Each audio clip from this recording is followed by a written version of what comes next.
Baik, jadi saat berbuka, maghrib itu, ya maghrib, saat tiba waktunya maghrib, orang puasa cenderung bahagia, senang. Karena itu konteks kebahagiaan orang beriman akan terasa lain. Karena orang bahagia, orang beriman itu bahagia dengan imannya, menangis dengan imannya, sedih dengan imannya, Masya Allah. Ya, jadi iman yang punya sinar dalam kehidupan jiwanya, yang menerangi anggota tubuhnya. Yang paling menarik, ada keterangan lain di hadis Nabi SAW. Kalau yang tadi ini di hadis Muslim, ada satu korelasi yang bisa dibahas dengan hadis yang kedua, riwayat Imam At-Tirmidzi. Ya. Ini nama aslinya Muhammad, tumbuh dan berkembang di Tirmidzi, yang dikenal dengan At-Tirmidzi. Ya. Ini kita temukan riwayatnya sahabat Abu Hurairah. Ya. Sama persis dengan yang di atas. Ya, nomor hadis 2526. Ini riwayat sahabat Abu Hurairah. Ini pun yang pertama riwayat sahabat Abu Hurairah. Dan yang paling menarik, mari kita lihat korelasinya. Di hadis ini disampaikan oleh Nabi, Thalathatun. Ada 3 golongan. La turaddu da'watuhum. Yang doanya sulit untuk ditolak oleh Allah Subhanahu wa taala. Dalam bahasa lain, yang doanya begitu mudah dikabulkan oleh Allah. Di 3 golongan, yang doanya cepat dikabulkan oleh Allah. 1, al-imamul adil. Pemimpin yang adil. Baik, bahasanya akan cukup panjang. Kalau bagian pertama ini kita masuk ke konteksnya, karena kita sedang kultum. Ya. 2, as-shaimu hatta yuftira. Ini yang saya maksudnya. Ya. 1, al-imamul adil, pemimpin yang adil. Yang kedua, as-shaimu hatta yuftira. Orang yang puasa ini. Ya. Hatta yuftira, ini kalimatnya. Hatta yuftira, orang puasa sampai dia buka. Sampai dia buka. Allahu Akbar. Jadi ternyata pada saat kita akan berbuka itu, dari kita puasa sebetulnya, kita puasa, dan puncaknya saat akan buka itu. Ya, hatta itu menunjuk pada ujungnya, akhirnya. Dari mulai orang puasa itu, doanya dikabulkan, puncaknya saat akan buka. Itu ditunggu. Anda mau minta apa?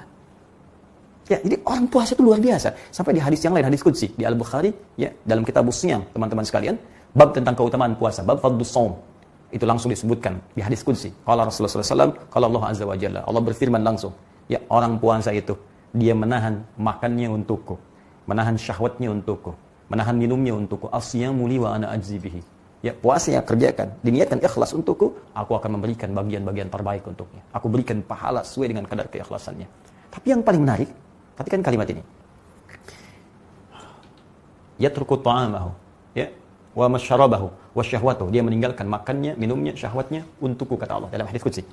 Sekarang mari kita sedikit bandingkan sejenak dengan pemahaman berikut. Jika ada yang bantu Anda lah, ya, asisten rumah tangga. Tiba-tiba dia kerjakan rapi, bersih, istimewa, segala rupa lah. Bahkan yang paling dahsyat begini, ya, dia biasanya Anda minta boleh kerja jam 7, dia mulai kerja jam 5. Bahkan dia bangun jam 4, ya, kerja jam 5. Kemudian makannya juga sekadarnya saja, ya, dia kerjakan rapi, bagus dan sebagainya. Sekarang tiba waktu gajiannya, tiba-tiba dia ingin mengajukan sesuatu kepada Anda. Anda berikan nggak? Dan Anda mampu? Contohnya sederhana, dia minjam uang misalnya, mau minjam 100.000 aja. Gaji dia 1.500.000, dia mau minjam 100.000 aja. Anda berikan nggak?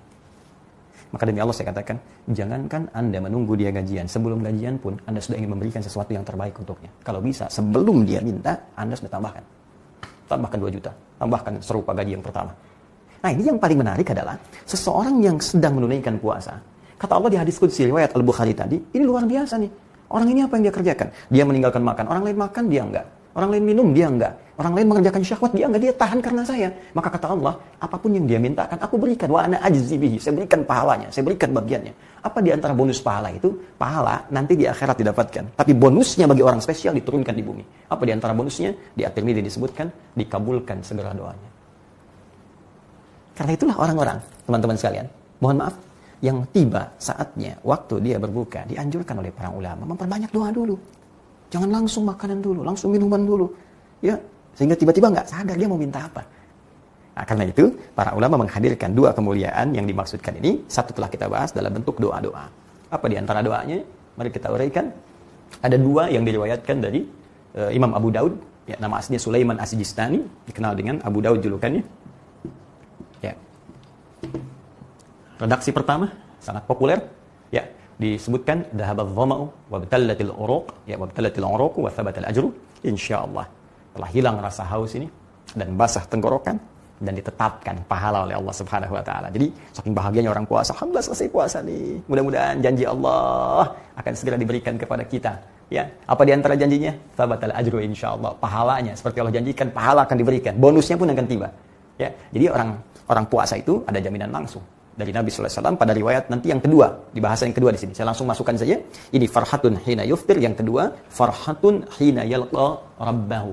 Ya, hina yalqahu rabbahu. Farhatun, dan dia merasa bahagia hina yalqahu rabbahu atau hina yalqa rabbahu. Kalau kita katakan hina yalqahu rabbuhu, kalau kita katakan hina yalqa rabbahu. Dan kebahagiaan kedua saat ia akan berjumpa dengan Allah di hari kiamat saat dihisab. Ternyata pahala puasa itu pahala puasa berlipat. Banyak timbangannya. Beda dengan hari biasa. Kenapa saat ditujukan kepadanya? Bukankah saat puasa dilipat gandakan amalan-amalannya? Qur'annya banyak dibaca, ya, sholatnya banyak ditingkatkan. Begitu ditimbang pahala puasanya, wah, timbangannya luar biasa berat. Karena itulah ketika ia berjumpa dengan Allah di hari kiamat saat dihisab, dia merasa senang, bahagia ketika dimunculkan pahala puasa. Untuk itulah kita berdoa saat berbuka, wa tsabatal ajru insyaallah. Mudah-mudahan ya Allah puasa saya berhasil. Apa yang kau janjikan untuk diberikan di hari kiamat, melipat gandakan pahala saya, memberatkan mizan saya, engkau kabulkan ya Allah. Itu maksudnya. Ya, tapi jangan lupa, ini baru doa pengantar. Kita belum hadirkan ini, jawaban dari yang ini. Mana doa yang kita mintakan untuk bonus dunia kita? Minta sama Allah. Ya, karena itu dalam riwayat yang kedua di Abu Daud, ya. Dan ini Syekh Abdul Qadir Al-Armut menyebut riwayat ini dikuatkan oleh riwayat-riwayat yang lainnya.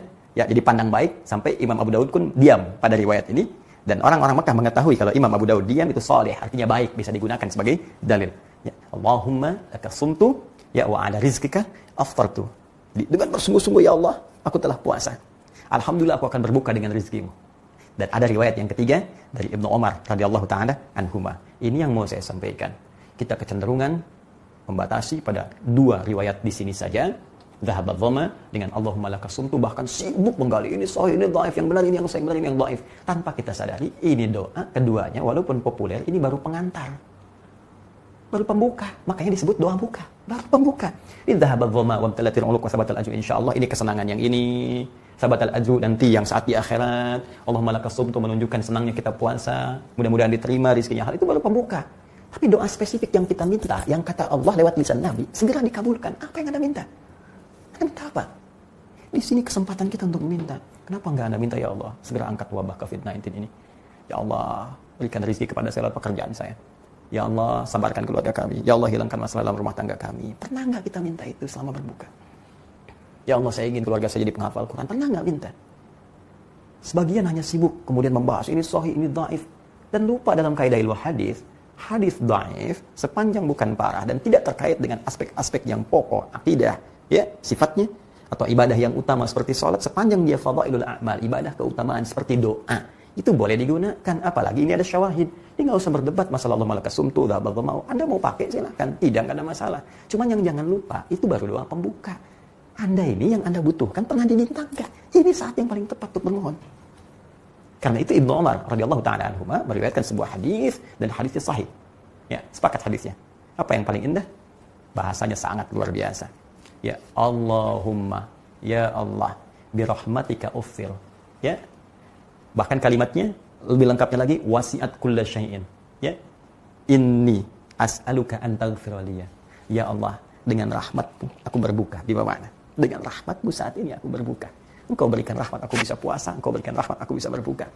Dan rahmat-Mu ya Allah meliputi segala hal, termasuk bagi para pendosa. Dengan rahmat-Mu akan diampuni semua dosa-dosa. Ini cerdas. Ini cerdas. Ya.